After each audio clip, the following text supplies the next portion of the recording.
আসসালামু আলাইকুম প্রিয় শিক্ষার্থীরা।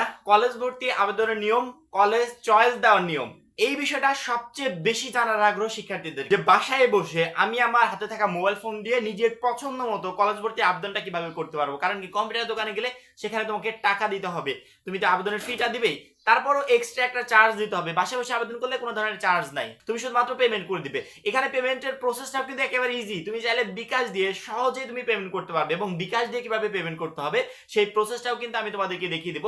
এবং কলেজ ভর্তি আবেদন বাসায় বসে তুমি ঘরে বসে মোবাইল ফোন দিয়ে কিভাবে করতে পারবে সেই পুরো প্রসেসটা তোমাকে দেখিয়ে দিব। আজকের এই ভিডিওটা দেখলে তোমাকে কম্পিউটার দোকানে যেতে হবে না, কোথাও যেতে হবে না, তুমি বাসায় বসে ঘরে বসে আবেদনটা নিজের ইচ্ছে মতো পছন্দ মতো তুমি সময় নিয়ে করতে পারবে। আবেদন করতে হলে তোমাকে প্রথমত পেমেন্ট করতে হবে, পেমেন্ট দিয়ে তারপরে শুরু করতে হবে। 150 টাকা তোমাকে পেমেন্ট করতে হবে, ঠিক আছে? বিকাশ দিয়ে সহজে তোমাকে পেমেন্ট করতে হবে, এবং পেমেন্ট করার জন্য তুমি তোমার ফোনে যদি বিকাশ অ্যাপস না থেকে থাকে অবশ্যই তুমি বিকাশ অ্যাপসটা ডাউনলোড করে দিবে, কারণ কি ওই অ্যাপস থেকে আমরা ইজি প্রসেসে পেমেন্ট করতে পারবো। অ্যাপস থেকে পেমেন্ট করার সুবিধা হচ্ছে অ্যাপসে সবকিছু দিয়ে দেওয়া থাকে, ডিরেকশন দেওয়া থাকে। পেমেন্ট করার জন্য প্রথমে আমাদের যে বিকাশ অ্যাপসটা আছে, অ্যাপসে লগ ইন করতে হবে। লগ ইন করার পর এখানে দেখতে পাচ্ছ আরো দেখুন অপশনটা আছে, এখানে ক্লিক করলে এডুকেশন ফি নামে অপশনটা আছে, আমরা এইটার উপরে ক্লিক করব। ক্লিক করার পরবর্তীতে উপরে প্রতিষ্ঠানের নাম বা ধরন লিখতে বলা হয়েছে, উপরে প্রতিষ্ঠানের নাম বা ধরন এখানে চাপ দিলে আমরা প্রতিষ্ঠানের নামটা লিখলে কিন্তু আমার সরাসরি কিন্তু চলে আসবে। যেমন ধরো আমি সার্চ দিচ্ছি রাজবাড়ী গভর্নমেন্ট কলেজ, দেখো চলে আসছে, কিন্তু রাজবাড়ী গভর্নমেন্ট কলেজ চলে আসছে। এই জায়গা থেকে আমরা আসলে আমাদের পেমেন্টটা সরাসরি এখান থেকে আমরা বিকাশের মাধ্যমে করতে পারবো, যেহেতু এখনো আবেদন প্রসেসটা শুরু হয় নাই।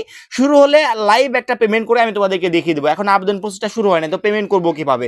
যেদিন শুরু হয় ওই দিন লাইভ পেমেন্ট কিভাবে করতে একটা স্টুডেন্টের পেমেন্ট করিয়ে আমি তোমাদেরকে দেখিয়ে দিব, যে দেখো এইভাবে সবাই পেমেন্ট করো। আমরা সরাসরি এখন কলেজ চয়েস কিভাবে দিতে হয় মোবাইল ফোন দিয়ে সেই বিষয়টা দেখে নিব। আমাদের আবেদন করার জন্য শিক্ষা বোর্ডের ওয়েবসাইট থেকে এক্সআই ক্লাস অ্যাডমিশন বা এক্সআই অ্যাডমিশন নামে যে অপশনটা আছে এখানে ক্লিক করতে হবে। ক্লিক করার পরবর্তীতে আমরা এরকম একটা পেজ দেখতে পাবো।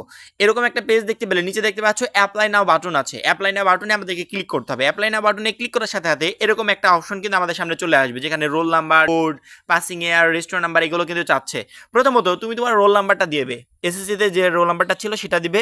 পরবর্তীতে বোর্ড, তুমি কোন বোর্ড, ঢাকা, চট্টগ্রাম, সিলেট, দিনাজপুর, যে বোর্ড সেই বোর্ডটা এখানে সিলেক্ট করবে। এখানে নিচে যে তীর চিহ্ন আছে এটার পর চাপ দিলে সকল বোর্ড শো করবে। পাসিং ইয়ার, তোমার পাসিং ইয়ার 24 বা 23 যেটা সেটা এখানে সিলেক্ট করবে। রেজিস্ট্রেশন নাম্বারটা দিবে, এসএসসি রেজিস্ট্রেশন নাম্বারটা এখানে দিবে। নিচে একটা ভেরিফিকেশন কোড চাচ্ছে 94207, এইটা দিবে। তোমার ভেরিফিকেশন কোড অন্যটাও থাকতে পারে, ভেরিফিকেশন কোডটা না দিলে কিন্তু পরবর্তী পেজ আসবে না। ভেরিফিকেশন কোডটা দিয়ে নিচে নেক্সট বাটনে ক্লিক করবে। নেক্সট বাটনে ক্লিক করলে এরকম একটা পেজ সামনে শো করবে, ঠিক আছে? এই পেজের কাজ আছে, যেখানে বলছে উপরে দেখো মোবাইল নাম্বার 11 ডিজিট এবং অভিভাবকের জাতীয় পরিচয়পত্র নাম্বার, তারপরে প্রয়োজনীয় তথ্যসমূহ এখানে পূরণ করতে বলছে। নিচে দেখো মোবাইল নাম্বার দিতে বলছে, তুমি এখানে একটা মোবাইল নাম্বার দিবে।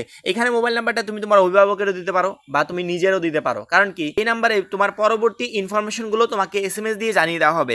মোবাইল নাম্বারটা এখানে দেওয়ার পর রিটাইপ মোবাইল নাম্বার, ওই একই মোবাইল নাম্বার পুনরায় আবার দিবে, ঠিক আছে?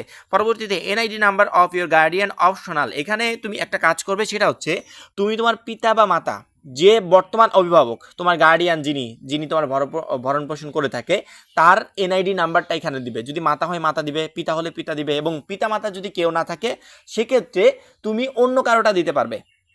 যে তোমার বর্তমান অভিভাবক তোমার ভরণ পোষণ করে থাকে, যে তোমার পুরো জীবনে তোমার কলেজ ভর্তি হতে, কলেজ ভর্তি কার্যক্রমে অংশগ্রহণ করবে, এমন একজন ব্যক্তির এনআইডি নাম্বারটা এখানে দিবে। যদি পিতা থাকে সেক্ষেত্রে তো অন্য কারোটা দেওয়ার দরকার নেই, পিতামাতা না থাকলে সেক্ষেত্রে অপশনালে অন্য কারোটা দিবে। তার এনআইডি নাম্বারটা এখানে সুন্দরভাবে দিয়ে দিবে। দেওয়ার পরবর্তীতে নিচে দেখো রিলেশনশিপ উইথ ইউর গার্ডিয়ান, যে এনআইডি নাম্বারটা তুমি দিয়েছো তার সাথে তোমার কি, যদি ফাদার হয় ফাদার দিবে, মাদার হলে মাদার দিবে, অন্যান্য কিছু হলে সেটা দিবে। এবং নিচে এসে দেখো যদি কোটা থেকে থাকে, কেউ যদি কোটাধারী হয়ে থাকো তাহলে মুক্তিযোদ্ধা কোটা, ফ্রিডম ফাইটার কোটা, এটার উপরে সিলেক্ট করবে। সিলেক্ট করার পর নেক্সট বাটনে ক্লিক করে দিবে। এবং একটা কথা মাথায় রাখবে, যে কোটাতে যদি তুমি এখন সিলেক্ট করে থাকো, পরবর্তীতে এই ধরনের ভুল দেখা যায় যে ভাই আমি ভুল করে কোটা সিলেক্ট করে ফেলেছি, আমার কাছে তো কোটার কোনো সনদ নেই। কোটা সিলেক্ট করলে, কলেজ ভর্তি আবেদন করলে তোমার এখানে কিছু ছাড় আছে, কোটার জন্য কিছু পার্সেন্টেজ আছে, যে তুমি ওই কলেজে ভর্তির জন্য অন্যদের থেকে অগ্রাধিকার একটু বেশি পাবে। এবং ভর্তি তুমি চূড়ান্তভাবে ভর্তি হতে গেলে কোটার এই সনদটা তোমাকে শো করতে হবে। সনদ শো করতে না পারলে কিন্তু তখন ভর্তিটা বাতিল হয়ে যাবে। এই জন্য যাদের কোটার সনদ আছে তারাই একমাত্র কোটার জন্য সিলেক্ট করবে। এখানে নেক্সটে ক্লিক করলে আমরা এই অপশনটা দেখতে পাবো। এখান থেকে আমাদের কলেজ সিলেক্ট করতে হবে। এখান থেকে তুমি 5টা এবং সর্বোচ্চ 10টা কলেজ সিলেক্ট করতে পারবে। সিলেক্ট করার সময় তুমি এখানে দেখো, এখান থেকে 1 বাই 1 তুমি পছন্দ ক্রমে, তুমি যদি বাসা থেকে লিস্ট নিয়ে যাও সেক্ষেত্রে সিলেক্ট করতে পারবে। মোবাইল থেকে আবেদন করলেও তুমি এখান থেকে সিলেক্ট করতে পারবে, তোমার পাশে যদি লিস্ট থাকে। সিলেক্ট করার জন্য তোমাকে কি করতে হবে, সাইডে দেখো বাম সাইডে তোমাকে বোর্ড সিলেক্ট করতে হবে, তারপর ডিস্ট্রিক্ট সিলেক্ট করবে, থানা সিলেক্ট করবে, নিচে দেখো কলেজ চলে আসবে। তুমি যেই বোর্ডটা সিলেক্ট করেছো, যেই ডিস্ট্রিক্ট সিলেক্ট করেছো, যেই থানা সিলেক্ট করেছো, সেই বোর্ড ডিস্ট্রিক্ট থানার অধীনে যে সমস্ত কলেজ আছে সেই কলেজগুলো কিন্তু এখানে শো করবে। তুমি ওখান থেকে একটা কলেজ তুমি সিলেক্ট করে নিবে। তারপরে দেখো কারেন্ট কলেজ ডিটেলস, এখানে দেখো খালি আসন তুমি দেখতে পারবে, অর্থাৎ তুমি যে কলেজটা সিলেক্ট করেছো সেই কলেজের ডিটেলস তুমি এখানে দেখতে পারবে, কতগুলো আসন খালি আছে এই বিষয়টা তুমি এখান থেকে ইজি প্রসেসে দেখতে পারবে।